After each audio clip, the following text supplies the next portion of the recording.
Praise the Lord. கர்த்தருடைய பரிசுத்த நாமத்துக்கு மகிமை உண்டாவதாக. கிறிஸ்துவுக்குள் பிரியமானவர்களே, இன்றைய வேத தியான பகுதிக்கு உங்களை அன்புடன் வரவேற்கிறோம். இன்று நம்முடைய வாழ்க்கைக்காக தேவன் கொடுக்கிற வாக்குத்தத்தம், பயப்படாதே, தேவன் உங்களோடு இருக்கிறார். ஆமென், ஹல்லேலூயா. உங்கள் வாழ்க்கையில் இப்பொழுது ஒரு புதிய நிலைமை வரலாம். புதிய இடம், புதிய பொறுப்பு, புதிய சூழ்நிலை, எதிர்காலத்தை பற்றிய ஒரு பயம், அடுத்தது என்ன நடக்குமோ என்ற கேள்வி. ஆனால் இன்று தேவன் உங்களிடம் சொல்கிறார், பயப்படாதே, நான் உங்களோடு இருக்கிறேன். ஹல்லேலூயா. யாக்கோபுக்கு எகிப்து ஒரு புதிய தேசம். அவருடைய வாழ்க்கையில் ஒரு பெரிய மாற்றம். அவர் வயதானவர், அவருடைய குடும்பமும் அவரோடு செல்கிறது. அந்த நேரத்தில் தேவன் அவரை பார்த்து எகிப்துக்கு போக பயப்படாதே என்று சொல்கிறார். ஹல்லேலூயா. அதற்கு பிறகு மிகப்பெரிய வாக்குத்தத்தத்தை அவருக்கு கொடுக்கிறார். எனக்கு பிரியமானவர்களே, அங்கே உன்னை பெரிய ஜாதியாக்குவேன். இதில் தான் இன்றைய செய்தியின் ஆழமான ரகசியம் அடங்கி இருக்கிறது. வாசிப்போம். ஆதியாகமம் 46 அதிகாரம் 3 அப்பொழுது அவர், நான் தேவன், நான் உன் தகப்பனுடைய தேவன்.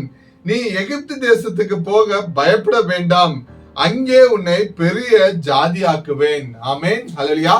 யாக்கோபின் வாழ்க்கையில் ஒரு முக்கியமான நிகழ்வை நாம் இங்கு காண்கிறோம். அவர் தனது வாழ்நாளின் இறுதி கட்டை நெருங்கி இருக்கும் போது யோசேப்பை பார்ப்பதற்காக எகிப்துக்கு செல்ல வேண்டியது இருந்தது. ஆனால் எகிப்து ஒரு அந்நிய தேசமாக இருப்பதால், நான் அங்கு சென்றால் என் குடும்பத்திற்கு என்ன நேருமோ என்ற பயம் அவருக்குள் இருந்தது. அந்த வேளையில் தேவன் அவருக்கு தரிசனமாகி 3 அற்புதமான வாக்குறுதிகளை கொடுக்கிறார். அந்த வாக்குறுதிகள் இன்றும் உங்களுக்கு ஆனவை. எனக்கு பிரியமானவர்களே, முதலாவது, நான் தேவன். இரண்டாவது, நீ போக பயப்பட வேண்டாம். மூன்றாவதாக, அங்கே உன்னை பெரிய ஜாதியாக்குவேன். ஆமென். வாங்க செய்திக்குள் செல்லலாம். இவ்வசனத்திலிருந்து நாம் கற்றுக்கொள்ள வேண்டிய 9 முக்கியமான சத்தியங்களை இன்று நாம் தியானிப்போம். முதலாவது, தேவன் உங்கள் பயத்தை அறிந்திருக்கிறார். ஹல்லேலூயா. யாக்கோபுக்கு பயம் இருந்திருக்கலாம். ஏனென்றால் எகிப்து என்பது அவருக்கு பரிச்சயமான இடம் அல்ல. நமக்கும் அப்படித்தான் சில நேரங்களில் நாளையை பற்றிய பயம், குடும்பத்தை பற்றிய பயம், வேலை குறித்து பயம், பொருளாதாரத்தை குறித்து பயம், உடனடியாக தீர்வு தெரியாத பிரச்சனைகளை குறித்து பயம், எதிர்காலம் குறித்து ஒரு குழப்பம் நீடிக்கலாம். இவை எல்லாம் நம்முடைய இருதயத்தில் ஒரு பயத்தை உருவாக்கலாம். ஆனால் சற்று கவனியுங்கள், யாக்கோபின் பயத்திற்கு முன்பாகவே தேவனுடைய வார்த்தை அவருக்கு வந்தது. ஹல்லேலூயா. தேவன் பயப்படாதே என்று மட்டும் சொல்லவில்லை, மாறாக நான் தேவன் என்று முதலில் தன்னை அறிமுகப்படுத்துகிறார். அதாவது, உங்களுக்கு என்ன நடக்கிறது என்பதை விட உங்களோடு இருப்பவர் யார் என்பதுதான் மிக மிக முக்கியம். ஆமென், ஹல்லேலூயா. உங்கள் சூழ்நிலை பெரியதாக இருக்கலாம், ஆனால் உங்கள் தேவன் அதைவிட பெரியவர். உங்கள் பிரச்சனை வலிமை உள்ளதாக இருக்கலாம், ஆனால் உங்கள் தேவனுடைய வல்லமை அதைவிட மிக மிக அதிகமானது. ஆமென். இரண்டாவதாக, புதிய இடத்திற்கு செல்லும் போது தேவன் உங்களோடு செல்கிறார். ஆதியாகமம் 46 அதிகாரம் 4 தேவன் சொல்கிறார், நான் உன்னுடனே எகிப்துக்கு வருவேன், நான் உன்னை திரும்பவும் வர பண்ணுவேன், யோசேப்பு தன் கையால் உன் கண்களை மூடுவான் என்று சொன்னார். ஹல்லேலூயா. என்ன ஒரு அற்புதமான வார்த்தை. எனக்கு பிரியமானவர்களே, நான் உன்னோடு வருவேன். யாக்கோபு தனியாக எகிப்திற்கு செல்லவில்லை, அவருக்கு முன்பாக தேவன் செல்கிறார். ஹல்லேலூயா. இன்று உங்களுக்கும் இதுதான் தேவனுடைய வார்த்தை. நீ செல்லும் இடத்திற்கு முன்பாக நான் செல்கிறேன். ஆமென், ஹல்லேலூயா. நீங்கள் புதிய வேலைக்கு செல்கிறீர்களா? தேவன் உங்களோடு இருக்கிறார். புதிய பொறுப்புக்கு செல்கிறீர்களா? தேவன் உங்களோடு இருக்கிறார். குடும்பத்தில் ஒரு பெரிய முடிவை எடுக்க வேண்டுமா? தேவன் உங்களோடு இருக்கிறார். உங்கள் எதிர்காலம் உங்களுக்கு தெரியாமல் இருக்கலாம், ஆனால் உங்கள் எதிர்காலம் தேவனுக்கு நன்றாகவே தெரியும். ஆமென், ஹல்லேலூயா. மூன்றாவதாக, தெரியாத பாதையா? பயப்படாதே. விசுவாசம் என்பது எல்லாவற்றையும் புரிந்து கொள்வதல்ல, மாறாக புரியாத போதும் முழுமையாக தேவனை நம்புவது விசுவாசமாகும். ஆமென். யாக்கோபுக்கு எகிப்தில் என்ன நடக்கும் என்று முழுமையாக தெரியாது, ஆனால் தேவன் தெரிந்திருந்தார். அதனால் தான் தேவன் அவரிடம் பயப்படாதே என்று சொன்னார். ஆமென். நம்முடைய வாழ்க்கையிலும் சில கதவுகள் திறக்கும் போது அதன் பின்னால் என்ன இருக்கிறது என்று நமக்கு தெரியாது. ஆனால் நினைவில் கொள்ளுங்கள், கதவை திறப்பவர் தேவன் என்றால் அந்த கதவுக்கு பின்னால் அவர் இருப்பார். ஹல்லேலூயா. சங்கீதம் 23 அதிகாரம் 4 இவ்வாறாக குறிப்பிடுகிறது, நான் மரண இருளின் பள்ளத்தாக்கிலே நடந்தாலும் பொல்லாப்புக்கு பயப்படேன். தேவரீர் என்னோடு கூட இருக்கிறீர், உமது கோலும் உமது தடியும் என்னை தேற்றும். ஹல்லேலூயா. இதுதாங்க நம்முடைய நம்பிக்கை. பாதை இருளாக இருந்தாலும் தேவன் நம்மோடு இருக்கிறார். ஆமென். நான்காவதாக, உங்கள் பயணத்திற்கு பின்னால் தேவனுடைய திட்டம் இருக்கிறது. ஹல்லேலூயா. ஆதியாகமம் 46ஆம் அதிகாரம் 3ஆம் வசனத்தில் ஒரு முக்கியமான வார்த்தையை கவனியுங்கள். அங்கே உன்னை பெரிய ஜாதியாக்குவேன். ஹல்லேலூயா. யாக்கோபு எகிப்துக்கு செல்வது வெறும் இடமாற்றம் மட்டுமல்ல எனக்கு பிரியமானவர்களே, அதற்கு பின்னால் தேவனுடைய ஒரு பெரிய திட்டம் இருந்தது. அவர் யாக்கோபை பார்த்தது நான் எகிப்துக்கு செல்கிறேன், ஆனால் தேவன் பார்த்தது நான் உன்னை பெரிய ஜாதியாக்க போகிறேன். ஹல்லேலூயா. நீங்கள் இன்று பார்க்கிற சூழ்நிலை உங்கள் வாழ்க்கையின் முடிவு அல்ல. தேவன் இன்னும் உங்களுக்காக உங்கள் வாழ்க்கையை மேம்படுத்த வேலை செய்து கொண்டிருக்கிறார். ஹல்லேலூயா.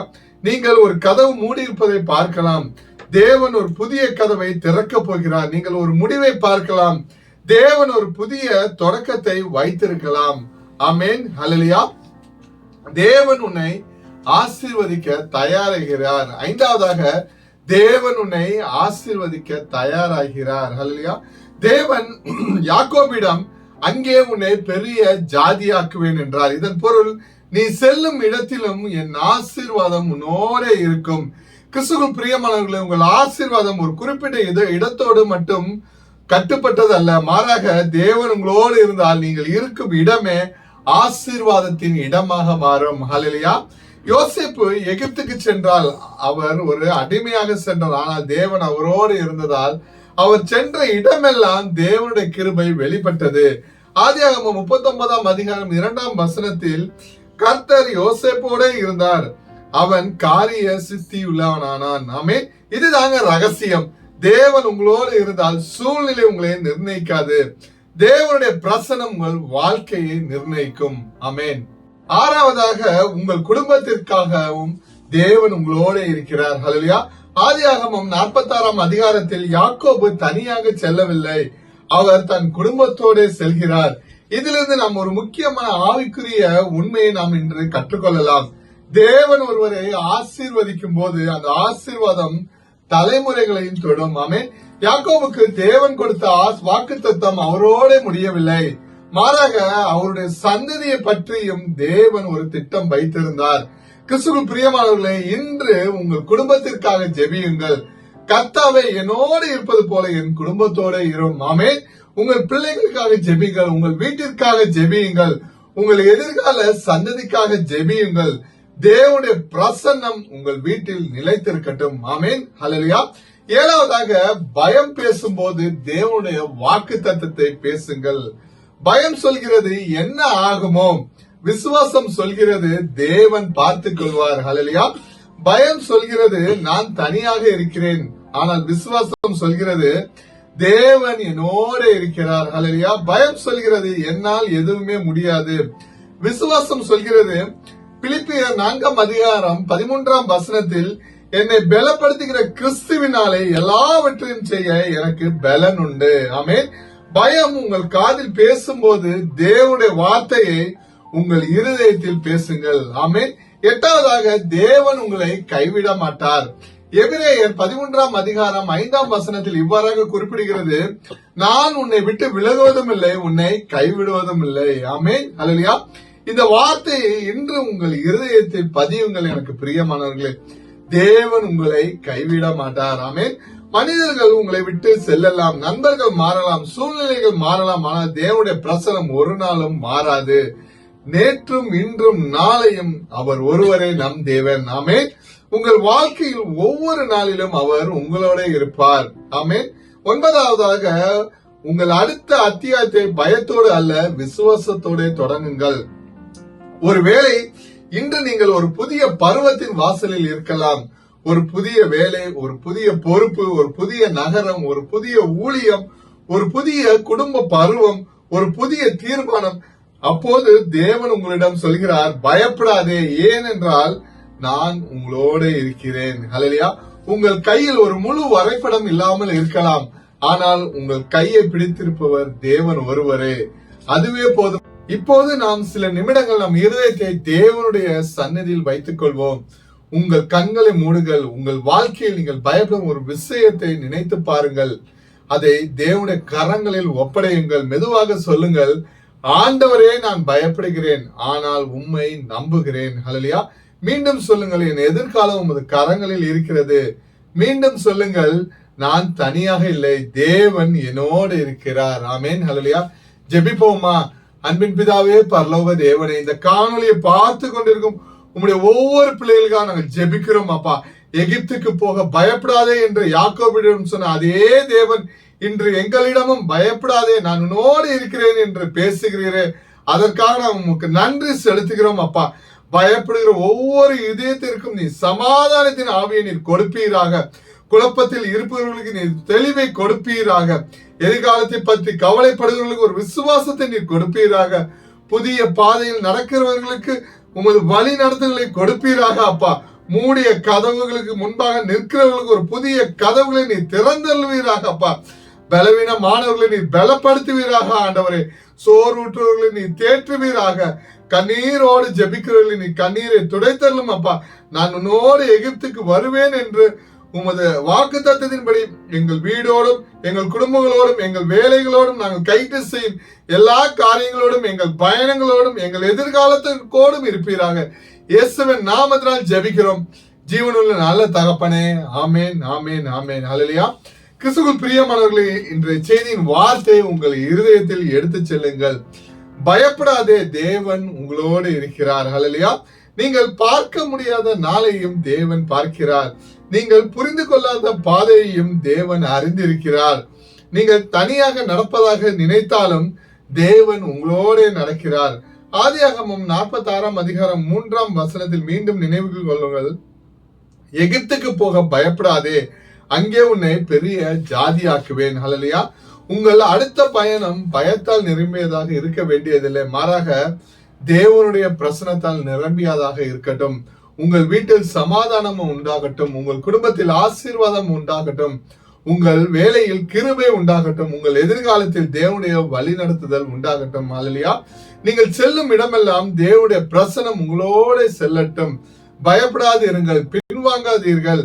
தேவனை நம்புங்கள், தேவனோடு முன்னேறுங்கள். இயேசுவின் சமாதானம் உங்கள் இருதயத்தில் என்றும் நிலைத்திருக்கட்டும். ஆமென். இந்த நற்செய்தி உங்களுக்கு ஆசீர்வாதமாக இருக்கும் என்று நான் கர்த்தருக்குள் விசுவாசிக்கிறேன். தினமும் தேவனுடைய வார்த்தை கேட்டு உங்கள் ஆவிக்குரிய வாழ்க்கையில் வளர எங்களோடு இணைந்திருங்கள். லைக் பண்ணுங்க, மற்றவங்களுக்கு ஷேர் பண்ணுங்க. இது போன்ற தேவ நற்செய்தியை தொடர்ந்து பெற எங்கள் சேனல்களை மறக்காம சப்ஸ்கிரைப் செய்து கொள்ளுங்கள். கர்த்தர் தாமே உங்களை ஆசீர்வதிப்பாராக. God bless you. ஆமென். இந்த நற்செய்தி உங்களுக்கு ஆசீர்வாதமாக இருக்கும் என்று நான் கிறிஸ்துவுக்குள் விசுவாசிக்கிறேன். தினமும் தேவனுடைய வார்த்தை கேட்டு உங்கள் ஆவிக்குரிய வாழ்க்கையில் வளர எங்களோடு இணைந்திருங்கள். லைக் பண்ணுங்க, மற்றவங்களுக்கு ஷேர் பண்ணுங்க.